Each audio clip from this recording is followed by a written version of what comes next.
السلام عليكم ورحمة الله.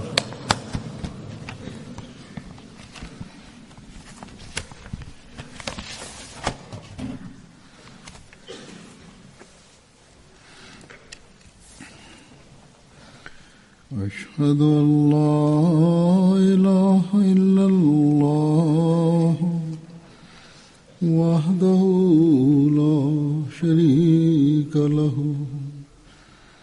وأشهد أن محمدا عبده ورسوله أما بعد فأعوذ بالله من الشيطان الرجيم بسم الله الرحمن الرحيم الحمد لله رب العالمين الرحمن الرحيم مالك يوم الدين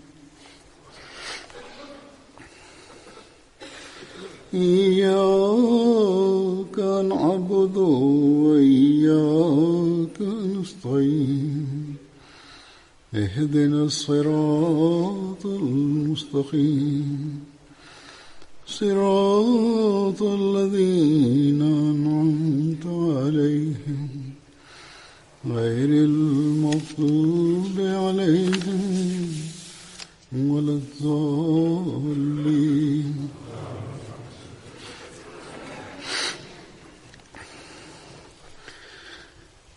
حضرت مسیح موعود علیہ السلام. Bismillahirrahmanirrahim. Alifa mtukufu ayyadahullahu taala binasr al-aziz anasema Sayyidina alayhi salatu wassalam kwa kueleza filosofia ya dua alisema, wakati mtoto anapokuwa na njaa yeye analia kwa ajili ya kupata maziwa. Katika hali hii maziwa yanapatikana katika matiti ya mama yake. Mtoto hajui hata jina la dua, lakini kulia kwake linavuta maziwa. Hata baadhi wakati kina mama hawasikii maziwa yanapatikana katika matiti, lakini kwa sababu ya kulia kwa mtoto maziwa yanapatikana. Je, ikiwa sisi tunalia mbele ya Mwenyezi Mungu tunafanya dua, je kulia kwetu haiwezi kuvuta rehema ya Mwenyezi Mungu? Bila shaka rehema inapatikana, lakini vipofu hawawezi kuona, ambao wanadai kuwa wenye filosofia. Amesema jinsi mtoto anahusika na mama yake kwa kuzingatia hali ile, mahusiano ile. Ikiwa mtu anafikiria kuhusu dua, basi yeye ataelewa haraka sana falsafa hii ya dua. Hazur anasema kwamba ni fadhila za Mwenyezi Mungu juu yetu kwamba wakubwa wetu na wadogo wetu wanafahamu vizuri kitu hiki, kwamba ikiwa kwa kulia na kwa kutoa machozi, ikiwa mtu anainama mbele ya Allah subhanahu wa ta'ala na katika hali akimwomba kwake, basi katika hali hii Mungu anapokea maombi yetu. Hata baadhi wakati matukio ya kupokelewa kwa maombi yanapatikana ya aina hii. Wale ambao si wanajumuia pia wanashangaa kwa kuona hali hii. Watu wengi wananiandikia kwamba namna gani baadhi wakati tulikuwa tumekata tamaa, kulikuwa hakuna tamaa au kulikuwa hakuna matamanio kwamba kitu kitapatikana, lakini Mungu alileta fadhila zake na baraka zake, na kwa sababu ya hii imani yetu iliimarika. Sasa mimi nataka kueleza matukio haya ninayopokea katika barua. Nazir Dawit Allah Qadian anaandika,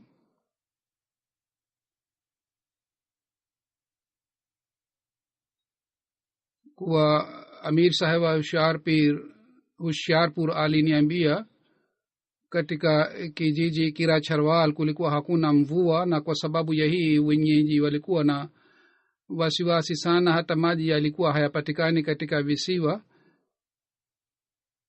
Mabaniani walimwomba mwalimu afanye dua. Katika mashariki wa Punjab mwalimu anaitwa Maulviji. Wao wale mabaniani walikuwa na uhakika kwamba mwalimu akifanya dua mvua itapatikana. Kwa hiyo mwalimu wetu kwanza aliwafundisha adabu za kufanya dua, na vile vile aliwaelezea sifa za Mwenyezi Mungu, kisha alifanya dua pamoja nao.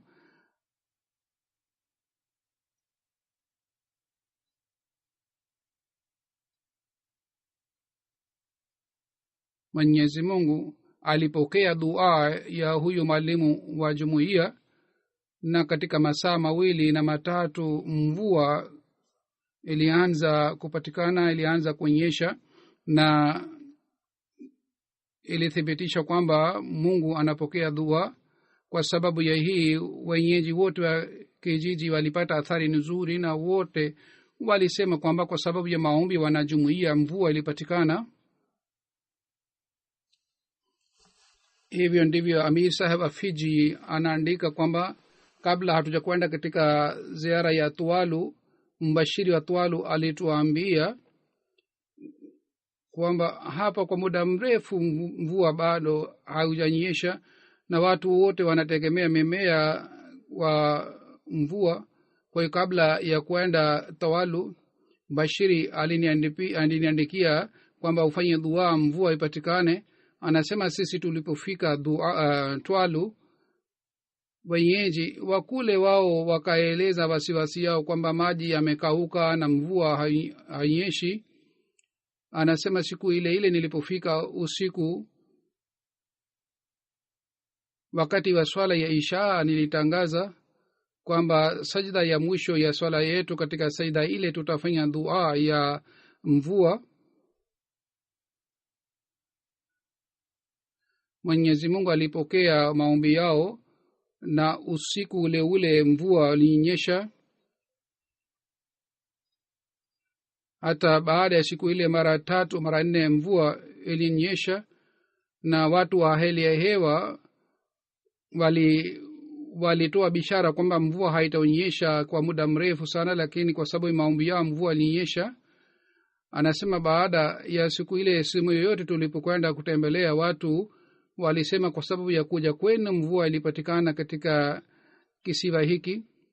Bishop wa church na kabila wa chief wa kabila fulani pia alikiri kwamba hii ni fadhili za Mwenyezi Mungu, ni maombi yako na maombi yenu na maombi ya halifa wenu. Kwa sababu ya maombi yenu mvua ilipatikana.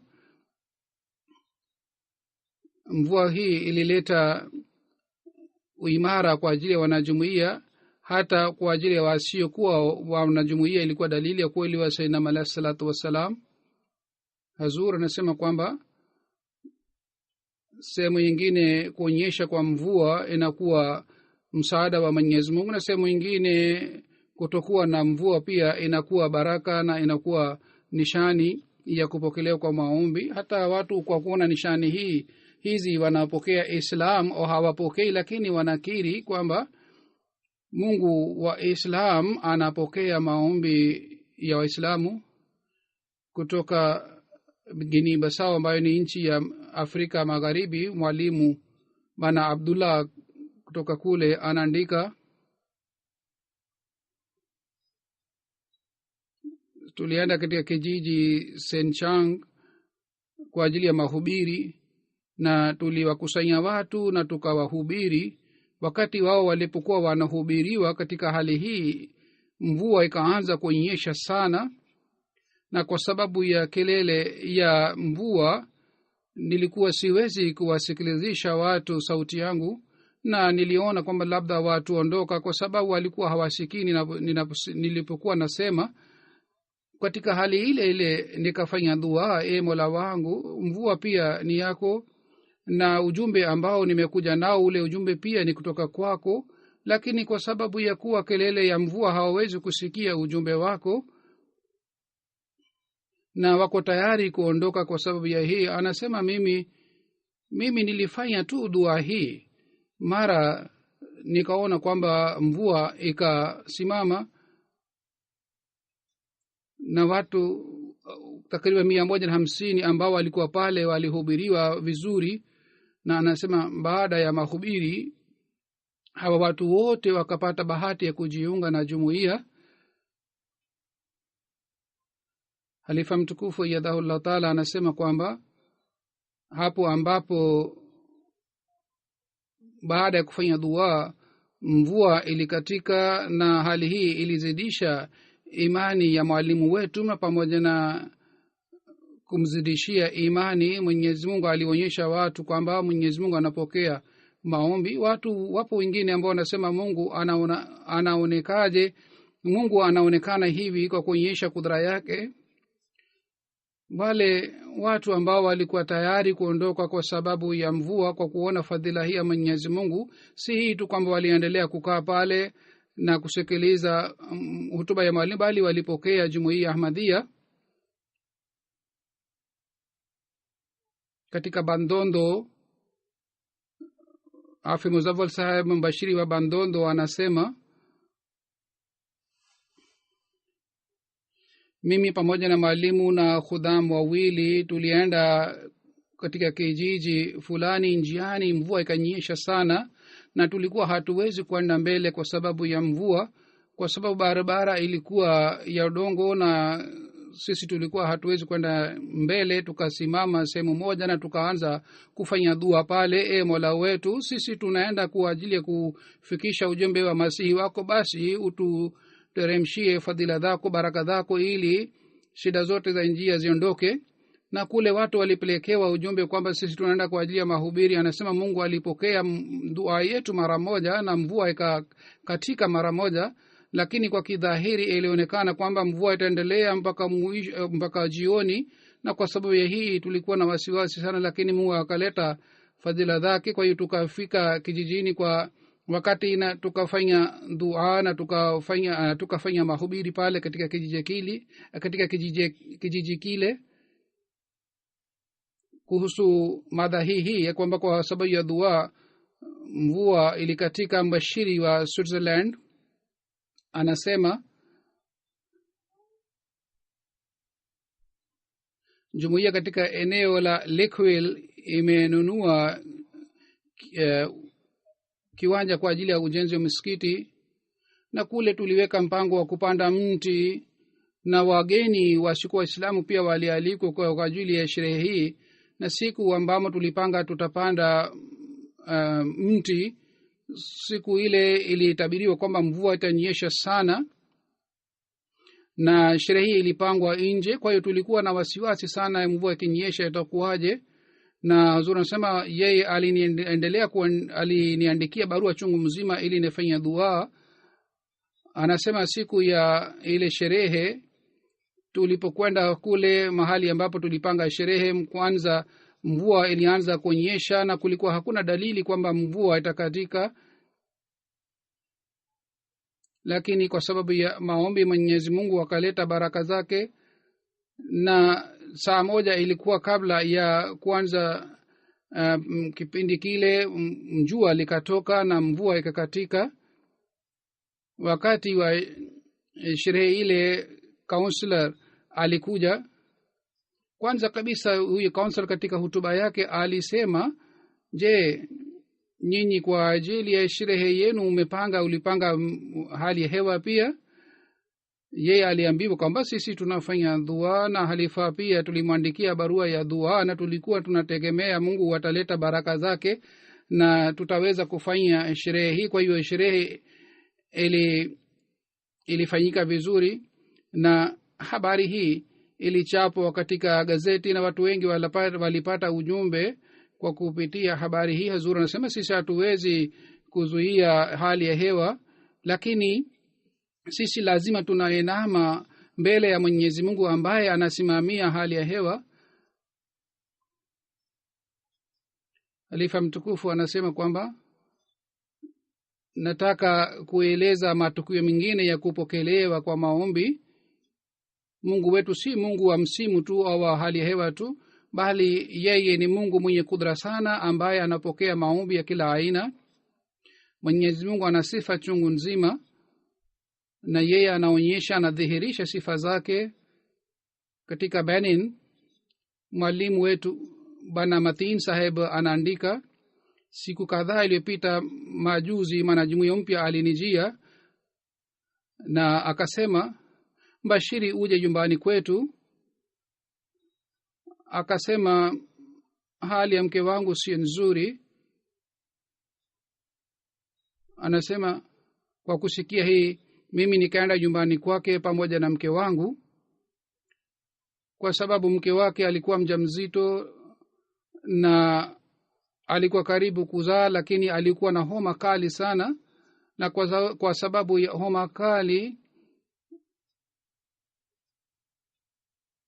ilikuwa ngumu kuzaa mtoto yule. Mwalimu akasema kwamba wakati wa watoto wawili waliozaliwa hali hii ilipatikana. Katika hali ile madaktari walisalimisha mama, lakini watoto walifariki. Sasa hii ni safari ya tatu kwamba hali ile ile imepatikana tena. Mwalimu wetu akasema katika hali hii sisi pamoja na dawa tutafanya dua pia, na vile vile tunamwandikia halifa pia kwa ajili ya maombi, lakini sasa sisi hatuna wakati kwa sababu mama yupo katika hali mbaya na ana karibia kuzaa. Kwa hivyo sisi hatuna nafasi kumwandikia halifa, kwa hiyo njoo tufanye maombi pamoja hapa.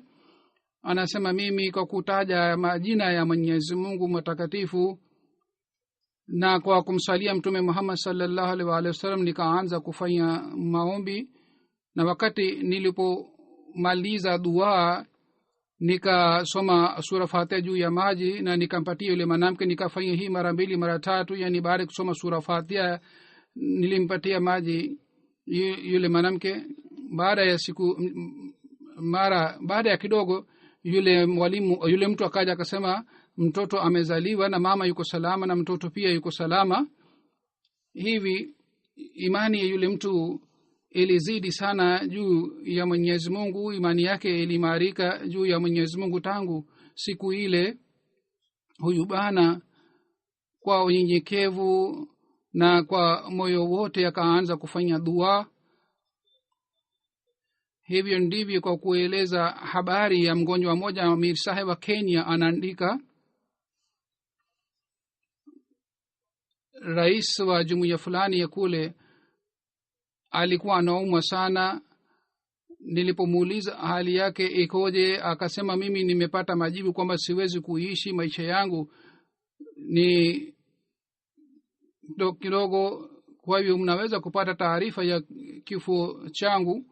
Hata rangi ya ngozi yake pia ilibadilika na mwili wake pia ulikuwa hauna kama uhai. Tukamwambia kwamba usiwe na wasiwasi, ufanye dua wewe pia na sisi pia tutafanya dua. Na mwalimu aliniandikia barua pia hapa.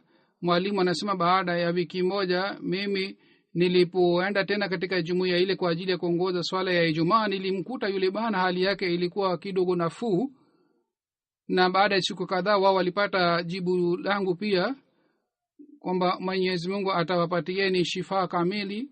Na nasema kwa hivyo kwa fadhila za Mwenyezi Mungu afya yake ikaendelea kuwa nzuri, na baada ya siku kadhaa akawa na afya njema na ameanza kufanya shughuli zake za kawaida. Kwa hiyo kwa kupitia maombi Mwenyezi Mungu alimpatia uhai mpya, na kwa sababu ya hii imani yao ilimarika. Kisha kutoka Karnataka India, Amir Saheb wa wilaya anaandika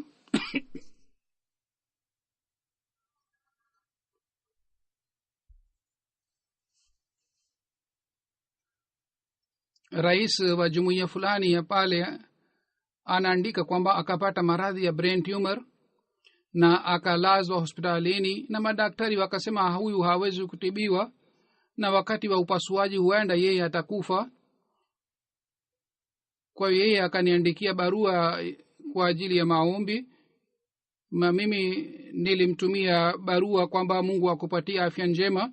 anasema baada ya mwezi mmoja madaktari wakamkagua tena, wakafanya utafiti tena, na wakasema kwamba hakuna alama yoyote ya brain hemorrhage. Hii ilikuwa fadhila za Mwenyezi Mungu na ni matokeo ya maombi kwamba huyu bwana akapata afya njema na siha kamili. Kisha kuna habari ya mgonjwa mmoja. Kuhusu huyu mgonjwa, Hafidh Ehsan Sikandar Saheb Bashiri wa Belgium anaandika, Bana Daud Saheb ambaye ni mwanajumuiya alikuwa mgonjwa, akalazwa hospitalini, na katika hospitali akapata mshtuko wa moyo na akalazwa katika ventilator. Madaktari wakasema kwamba huyu hawezi kupona. Hata wanajumuiya wakaambiwa kwamba mazishi yatayarishwe. Hafidh Saheb aliniandikia barua kwa ajili ya maombi, na vile vile aliwaambiwa wanajumuiya wafanye maombi. Na kesho yake kundi la wanajumuiya Sadr Sarullah na wanajumuiya wengine walienda kumuona hali ya huyu bwana, na madaktari wakasema kwamba dawa ambayo tunampatia huyu mgonjwa na mwili wake ulikuwa haukubali. Sasa dawa ile ile imeanza kuleta athari, na sasa hali yake inaendelea kuwa nzuri. Tukamwambia daktari huyu kwamba muujiza huu umepatikana kwa sababu ya maombi, na Mwenyezi Mungu akampatia uhai mpya huyu bwana ambaye alikuwa mgonjwa sana.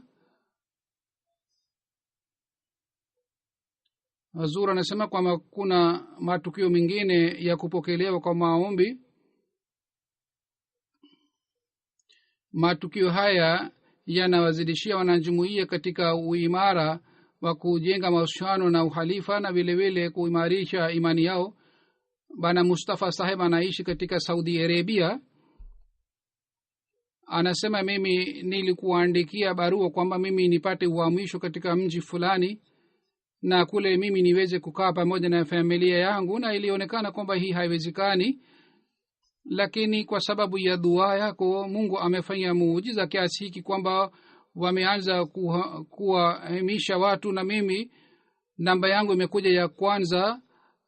Wakati wote sasa wakitaka kuhamisha mimi nitahamishwa kabla ya watu wengine wote, na hii ni muujiza kwangu kwa sababu ilikuwa si rahisi kupatikana hali hii. Hazur anasema kwamba kila mmoja anajua hali yake ikoje.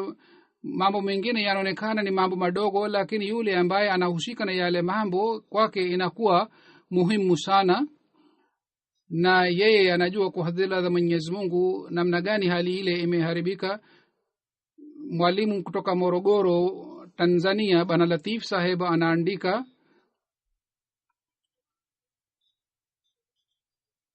mtu mmoja akaiba battery ya solar system ya msikiti wetu. Kesho yake wanajumuiya walipojua hali hii wakaamua kwamba badala ya kuarifu polisi ni vizuri kwamba sisi tutufanye maombi, kwa sababu tukipeleka taarifa kule hatutapata faida yoyote. Kwa hiyo ni bora kwamba sisi tuiname mbele ya Allah na tufanye dua kwake, na tutafanya dua hii kwamba yeyote aliyeiba battery hii Mwenyezi Mungu mwenyewe atamwadhibu na amwadhibu, na yeye ataturudishia battery yetu ya msikiti. Anasema kwa kusikia hii kwamba battery imeibiwa, washuku wanajumuiya pia walijumuika. Kwa hiyo habari hii ikaenea kijijini kwamba wanajumuiya wamefanya dua, yeyote aliyeiba battery hii Mungu atamwadhibu. Washuku wanajumuiya wakaanza kusema kwamba maombi wanajumuiya yanapokelewa sana, kwa hiyo lazima huyu mwizi atakamatwa, kwa sababu hakuna njia nyingine ya kumkamata yule mwizi. Anasema siku moja tu ilipita baada ya maombi, yeyote aliyeiba battery ile asubuhi yeye akaweka battery mbele ya nyumba ya rais wa jumuiya. Anasema hivi Mungu alipokea maombi ya wanajumuiya, na kwa sababu ya kupokelewa kwa maombi ya wanajumuiya imani ya washuku wanajumuiya pia iliimarika juu ya maombi, na wao wakawa na imani kwamba watu wanajumuiya ni watu wema. Hazur anasema kwamba kwa kupitia tukio hili inaonekana kwamba wezi wa kule pia wana hofu ya Mwenyezi Mungu, wanaogopa kwa jina la Mwenyezi Mungu, lakini mioyo ya mulla wa Pakistan, masheikh wa Pakistan haina hofu ya Mungu hata kidogo. Wao wanaenda kinyume na amri za Mwenyezi Mungu kwa kutumia jina lake, ni hawa ni watu ambao wameleta uharibifu katika mataifa. Mwenyezi Mungu ateremshe rehema juu ya kaumu, na vile vile Mwenyezi Mungu awapatie uhuru watu kutoka katika hali hii ya hawa mashehe. Mbashiri kutoka Guinea Conakry anaandika kwamba mwanajumuiya mmoja mpya ambaye ni bwana Suleiman Saheb akaeleza matamanio yake, matakwa yake kwamba anataka kuitumikia jumuiya. Kwa hiyo akapewa ushauri kwamba ajiunge na chuo Jamia Ahmadiyya. Kwa hiyo akakubali na akaanza kufanya matayarisho. Anasema sisi tulipowaita wazazi wake ambao walikuwa si wanajumuiya ili sisi tupate ruhusa yao, kwa kidhahiri walifurahi na wakasema sisi tutarudi baada ya siku 2. Baada ya kurudi kijiji chao wakafanya ushauri na shekhe wao, na shekhe akakataa, na wazazi wakafanya kesi dhidi ya jumuiya kwamba jumuiya Ahmadiyya ni jumuiya ya ugaidi na jumuiya hii inataka kupoteza mtoto wetu na inajaribu kumfanya mtoto wetu awe mgaidi. Kwa sababu ya kesi hii sisi tukapata wasiwasi. Hazur anasema waliniandikia pia barua kwa ajili ya maombi. Mimi pia niliwajibu kwamba Mwenyezi Mungu atateremsha fadhila zake, muendelee kufanya juhudi na pamoja na hii muendelee kufanya maombi. Anasema polisi alipofanya utafiti na jumuiya polisi ilipoambiwa kuhusu jumuiya na walipewa vipeperushi mbalimbali kuhusu maelezo ya jumuiya, kwa fadhila za Mwenyezi Mungu kwa kusoma hii commissioner akafuta kesi na akasema kwamba Islamu anaeleza hawa ni nzuri zaidi kuliko Islamu yenu. Na police commissioner akasema munipatie maelezo zaidi, mimi pia nataka kujiunga na jumuiya hii yenu. Kisha kutoka Mali bana Mustansir Saheb kutoka Mali anaandika, mwaka huu kwa ajili ya sasalana ya Mali wanajumuiya walikumbushwa kuhusu mahudhurio ya jalsa salana kwamba wao wahudhurie kwa wingi sana.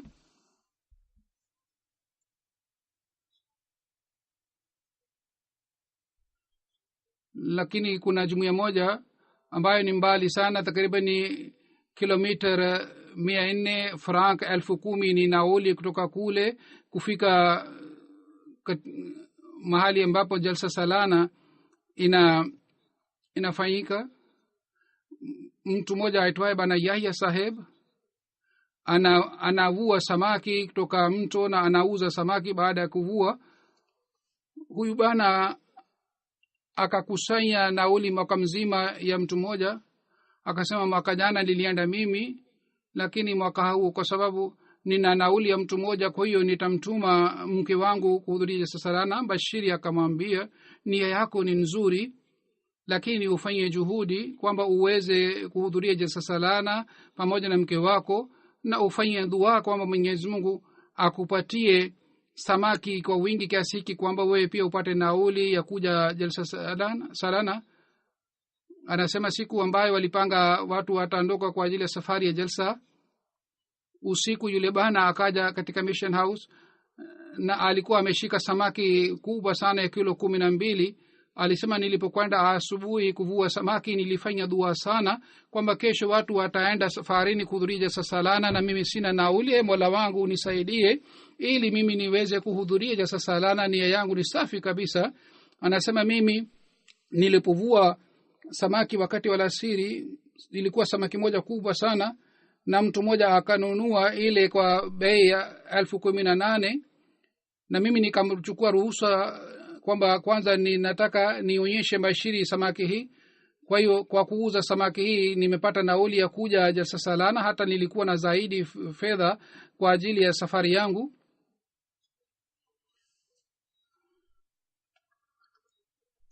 Hazur anasema kwamba namna gani wanajumuiya wanaimarika katika imani kwa sababu ya kupokelewa maombi yao kutoka nchi ya Mali. Bana Idris Tarawe Saheb anaandika tukio lake kwamba 2008 wakati Hazur anasema mimi nilipokwenda Ghana na yeye alikuja hazur anasema mimi nilienda 2008 kuhudhuria jalsa salana kule Ghana. Mwaka ule huyu bwana pia alikuja kuhudhuria jalsa salana Ghana. Anasema mimi nafuga kuku. Mimi nikaacha kuku zangu na nikaenda Ghana kwa ajili ya jalsa salana, na niliporudi nikaona kuku wote walikuwa wamekufa. Na mtu mmoja ambaye alikuwa ananiazima hela kwa ajili ya kufanya biashara, yeye alipopata taarifa hii kwamba mimi ni mwanajumuiya, nilienda kuhudhuria jalsa na baada yangu kuku wamekufa, basi yeye akawa mpinzani wangu. Na mimi niliporudi akanitumia ujumbe kwamba katika wiki moja unirudishie 1.5 Fransa ambayo ulichukua mkopo kwangu. Akasema mimi nikapata wasiwasi sana kwa kupata taarifa hii, kwa sababu nilikuwa sina fedha na huyu mpinzani atanifedhehesha sana. Anasema usiku mzima niliendelea kufanya dua kwamba Mola wangu ufanye mpango ili niweze kumrudishia fedha. Mimi kwa sababu ya mapenzi ya halifa nilienda kuhudhuria jalsa salana. Anasema katika ndoto nilionyeshwa katika truck fulani kuna ngano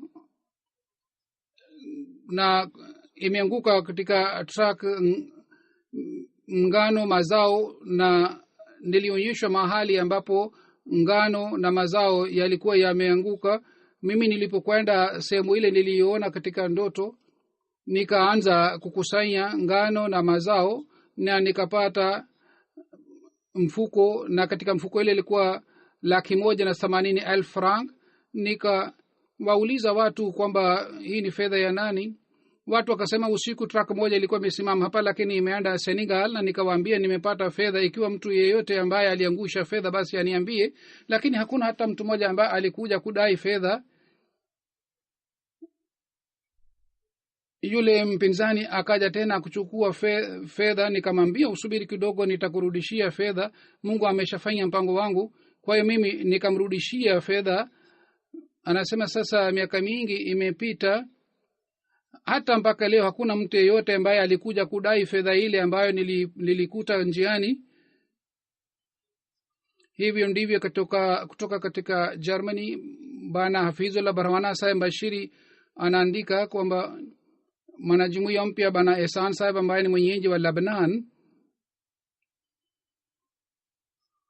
alikutana nami katika nchi ya Germany. Wakati alipokutana nami akaniambia kuhusu shida anapata katika asylum, kwa sababu aliambiwa na polisi kwamba atarudishwa katika nchi yake wakati wote. Lakini Mungu alionyesha muujiza kwamba kesi yake, ingawa polisi ilikuwa inafikiria kwamba hii hawezi kupata asylum, lakini muujiza katokea kwamba kwa miaka 3 akapata ruhusa ya kuishi katika nchi. Na anasema kwamba hii muujiza imepatikana kwa sababu ya maombi. Hazur anasema kwamba washiko waislamu wao pia wanaona hali ya kupokelewa kwa maombi ya wanajumuiya, na wanalazimika kusema kwamba Mungu wa Islam anapokea maombi. Bana Muzaffar Sahib kutoka Canada anaandika katika conference ya Interfaith, tulienda katika magharibi wa Vancouver na tulimpigia simu singa moja kwamba tunataka kufanya kikao hapa, mkutano hapa, tunataka kukutana nawe. Tulipoenda nyumbani kwake akatupatia chakula na akatukaribisha vizuri na akaturuhusu kwamba tusali swala nyumbani kwake, na akasema yeye atatusaidia kwa ajili ya mkutano huu. Wakati tulipokuwa karibu kuondoka, yeye akasema kwa unyenyekevu kwamba mtoto wake mmoja ana mabinti 3 na mfanye dua yule binti yangu apate, mtoto wangu huyu apate mtoto wa kiume. Akasema sisi tukaanza kufanya dua pale na vile vile tukamwambia tutamwandikia barua halifa pia. Anasema baada ya mwaka 1.5 yule bana Singasinga alitupigia simu kwamba Mwenyezi Mungu amempatia mjukuu, mtoto wa kiume. Hazur anasema kwamba haya ni matukio kadhaa ya kupokelewa kwa maombi. Sayyidina Muhammad sallallahu alaihi wasallam anasema Mwenyezi Mungu anapokea maombi na mifano yake inapatikana sana. Kama mwanzoni nilisoma kuhusu hali ya mtoto anapolia, maziwa yanapatikana katika matiti ya mama, na hii ni kanuni ya Mwenyezi Mungu. Sayyidina Al-Islam anasema sawa na kanuni hii, katika kila zama Mwenyezi Mungu anaonyesha nishani zake. Ikiwa nyinyi mnataka kupata baraka kutoka katika hali hii, basi mnalazimika kutimiza masharti kadhaa. Wapo wengine wanasema kwamba maombi yetu hayapokelewi. Hazur anasema kwamba kwa ajili ya kupokelewa kwa maombi kuna masharti kadhaa, lazima mutimize masharti haya.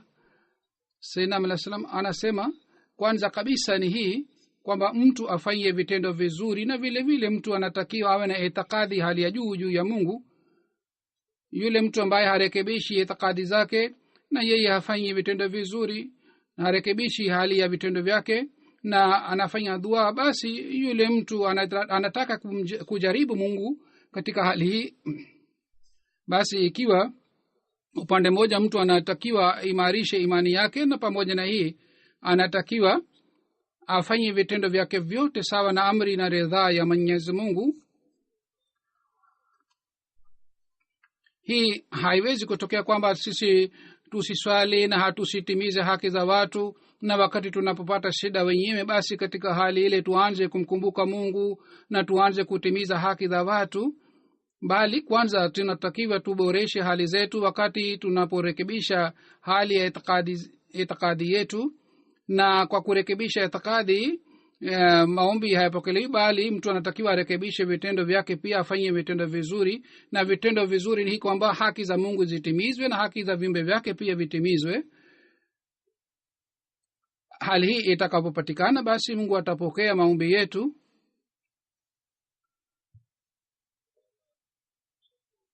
Hazur anasema Mwenyezi Mungu atujalie sisi tuweze kuishi maisha yetu sawa na amri za Mwenyezi Mungu, na sisi tuendelee kutimiza haki za ibada na haki za maombi.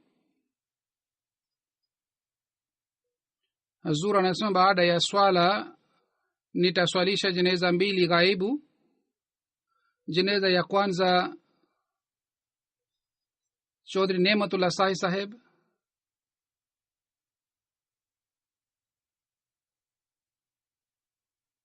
ambaye alitoa wakfu maisha yake.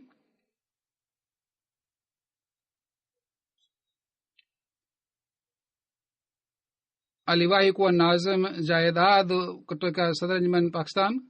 Tarehe 17 Januari amefariki katika Canada. Inna lillahi wa inna ilaihi rajiun. Jumuiya ilipatikana katika familia yake. Hadrat Hussein bibi, mama wa Hazrat Zafrullah Khan Saheb, ilipatikana. Alienda Kadian na alifanya bayat. Ghulam Ahmad Saheb ambaye alikuwa ndugu mdogo wa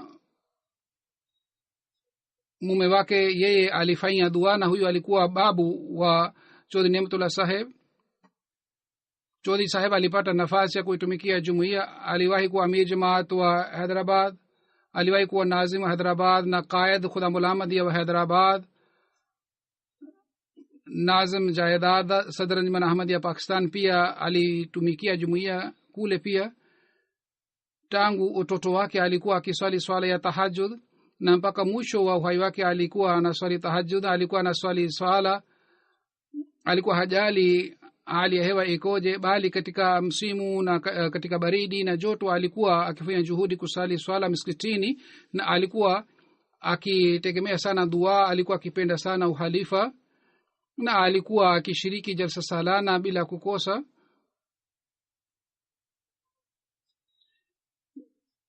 Halifa mtukufu wa 4 kabla ya kuchaguliwa kwa halifa alienda kutembelea wilaya ya Hyderabad. Njiani ilikuwa nyumba ya Chaudhry Nematullah Saheb. Halifa wa 4 alienda nyumbani kwake. Chaudhry Saheb alikuwa hayupo nyumbani wakati ule, na halifa wa 4 akamwambia mke wake kwamba umwambie Chaudhry Saheb yeye aitumikie dini. Ingawa alikuwa anaitumikia jumuiya kwa kuwa kiongozi katika idara fulani, lakini halifa wani alisema aitumikie jumuiya, la alipopata ujumbe huu basi akatoa wakfu maisha yake. Alikuwa akifika ofisini kabla ya wafanyakazi wote. Alikuwa mtu mwenye subira sana na alikuwa akijali sana matatizo ya watu wengine. Alikuwa mtu mpole sana. Yeye hakueleza maradhi yake mbele ya watu wengine. Alikuwa akifanya kazi nzuri sana na alikuwa akipata mshahara mzuri sana, lakini alikuwa hapotezi fedha, na kwa uaminifu alifanya kazi.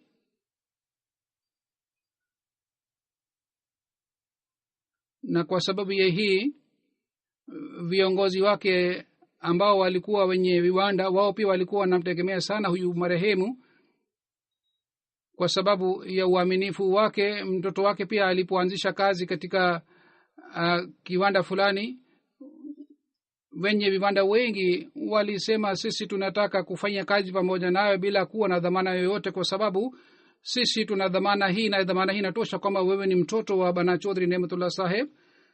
Alikuwa anajulikana sana katika textile industry. Alikuwa akiwasihi watoto waendelee kumwandikia barua halifa kwa ajili ya maombi. Ameacha nyuma yake mabinti 3 na watoto wa kiume 2, na huyu marehemu alikuwa musi kwa fadhila za Mwenyezi Mungu.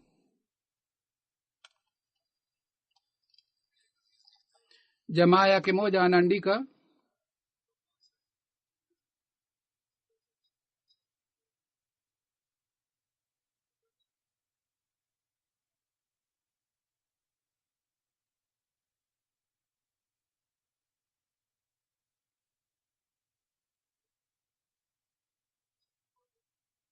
baba wa Chaudhry Nematullah Saheb Anayatullah Saheb alikuwa cousin wa Sayyid Zafrullah Khan Saheb.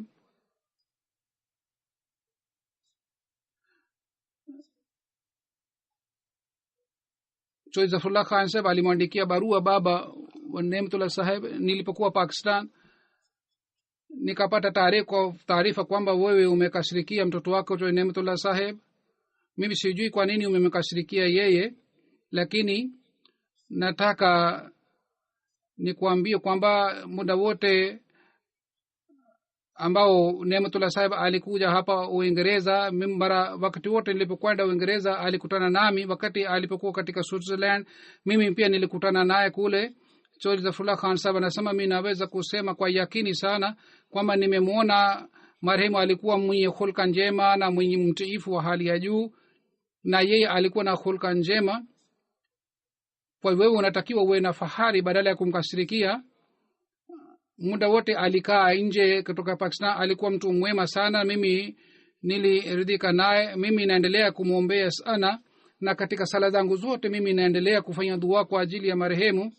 Naweza kusema kweli kweli kwamba katika jamaa zetu wote ambao walikuwa wanasoma katika Uingereza pamoja na Chaudhry Nematullah Saheb, Aziz Nematullah miongoni wa hawa alikuwa mwema zaidi kuliko hawa wote, na alikuwa mwenye hulka njema zaidi kuliko hawa wote. Na mfanya kazi moja wa ofisi yake Nazim Jayadad anasema yeye alikuwa hatendei kama yeye ni ofisa wetu, bali alikuwa mpole sana, alikuwa mnyenyekevu wa hali ya juu, na alikuwa kama ni darwesh. Aliwahi kufanya kazi katika uongozi wa juu, lakini alikuwa mnyenyekevu wa hali ya juu, na alikuwa akiwaheshimu sana viongozi wake. Ofisa wake hata kama ni mdogo katika umri, lakini alikuwa akimheshimu sana kwa sababu yeye alikuwa ofisi yake.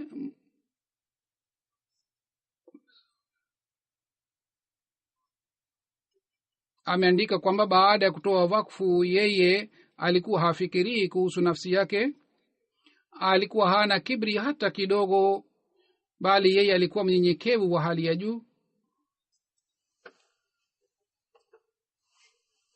Anasema mimi nilipokuwa nikienda ofisini kwake nilimkuta yeye alikuwa anafanya tasbihi kila wakati.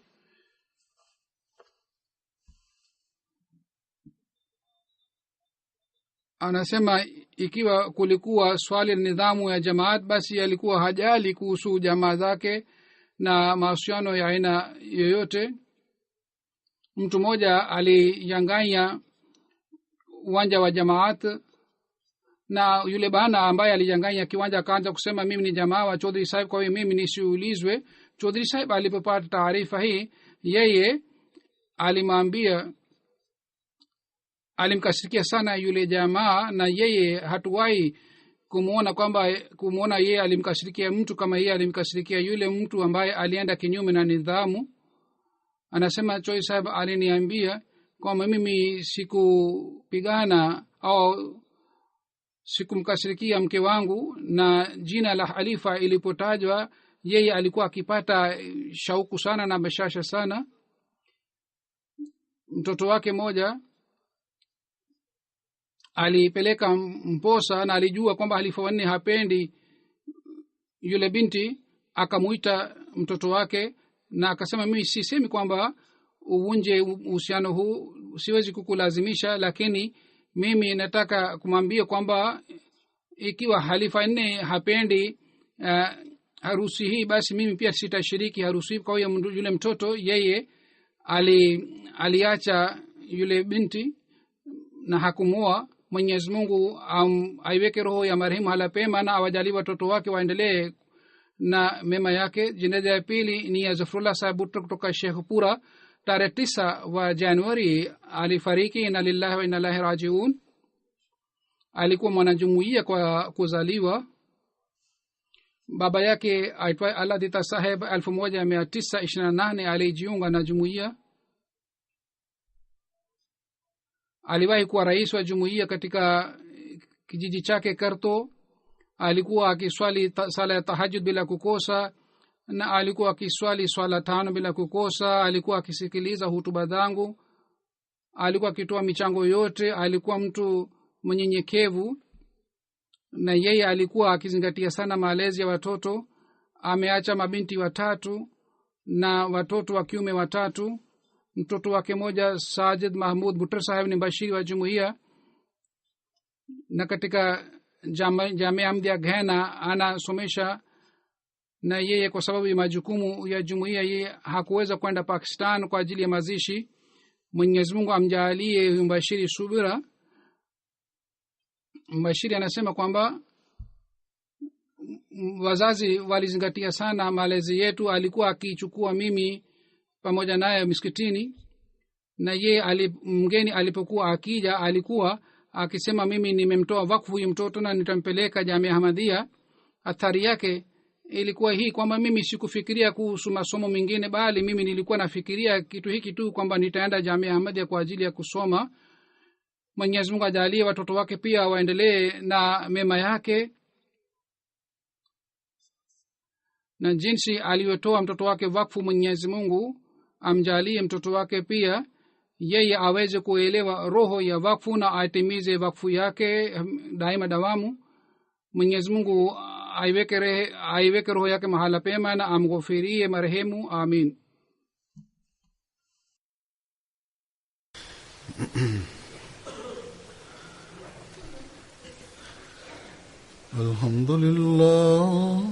Alhamdulillah nahmaduhu wa nasta'inuhu wa nastaghfiruhu wa nu'minu bihi wa natawakkalu alayhi wa na'udhu billahi min shururi anfusina wa min sayyiati a'malina.